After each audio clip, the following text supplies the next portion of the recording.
started feeding here the bulls here and the heifers there about 3 weeks ago. So at the moment they're on about 5 kilos a meal. So you hit the nail on the button at the moment. The weather is going to seem to play a major factor on our decisions here going forward. We had a lot of rain here last night and again here today. As I said before in the last time speaking to you, we are actually here in the west, and I know maybe other parts of the country, especially there, are in basking in heat. But here today we're actually we are putting our feet out through the ground at the moment with wet ground, sloppy ground, real mucky, what you'd expect maybe October, November type weather. But this is what we hear at the moment. So here in Newford we're going to start calling shots here. We have the bullocks and the finishing bullocks and heifers here. We've decided, we have 3 of them pulled out at the moment, including three cull cows. So hopefully if all goes to plan, we'll go to the factory next week. And there was a heifer picture there a second ago, a red-whited heifer.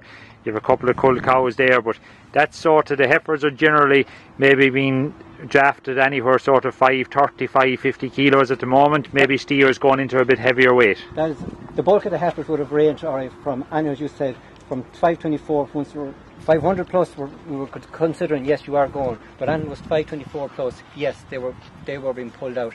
If we're waiting today, if they don't go for another 7 or 8 days, that gives us the bulk in 7 days to bring up the other ladies to get us over the thresh mark of them. This is a typical field. This was actually reseeded ground. It was good ground. We are, unfortunately, it is not reasonably well poached, but it is poached enough.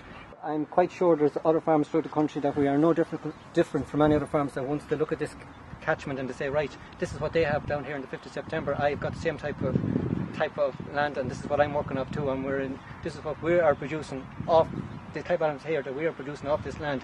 But it's all got down to, from here on in, we have to make sure that we have the animals finished, we have to watch our grass. Another 6 or 7 weeks will get us over this tread mark to get the cattle back in. But if we move those 20 animals off the farm now in the next 7 or 8 days, that will definitely give us a good easing benchmark going forward for the next month to ease the pressure of grass here in the yard.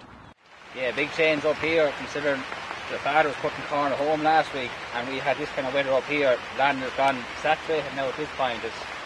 Stock has to keep moving on and changing paddocks there every day just to keep the ground and under them right. Utilisation wouldn't be great, but they're moving on and we have plenty of grass anyway, so we're fortunate enough in that way. Yeah, I suppose it's a case, Matthew, you just summed it up there. Lots of grass, but maybe not getting the most or the maximum use out of it. Growth rates have been good, and I suppose it's even, while it's raining today, it's still very mild. We grew 64 kilos there this week. Our demand is only 44 kilos, so we're okay. We're 27 days ahead, so we're all alright now. Paddock above that the bull calves were in, they're only in that 24 hours now, and they'd have to come over. They went into cover. There's no power in the grass this time of year. They're just molting through covers, unfortunately, but it's the way it is. We were lucky enough in what we've grown this year. Like, we've 300 bales inside in the yard that would have been taken out as surplus paddocks. We had 2 lovely cuts of silage. The 2 pits are full. We're okay for grass. We plan on closing off paddocks here the 1st of October. We plan on housing cattle then. As we cut off, we'll house cattle. So we're okay. We're fortunate enough to have enough fodder for the winter. Breeding went very well this year. We put 88 cows to the bull here on the home farm. We only had 2 scanned knocking calf. The heifers are contracted out then. He had 25 heifers and he had 23 calves, or cows scanned in calf. So we're looking at calf in around 109 next year, so we'll be busy now next February. We've 80 cows to calf in the first 4 weeks of breeding, and we'll have 80% of the herd calf up then again 8 weeks. Yeah, I suppose it's something you'd be looking at, so monitoring closely. Your calving date has come forward a small bit, but your cow condition is good. How are your first and second calvers maybe holding up?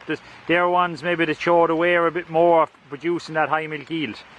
Yeah, the first calvers now would be a bit, I wouldn't be concerned about them, but they're starting to lose condition now, and I was just thinking whether to go with a warm dose or not on them cows.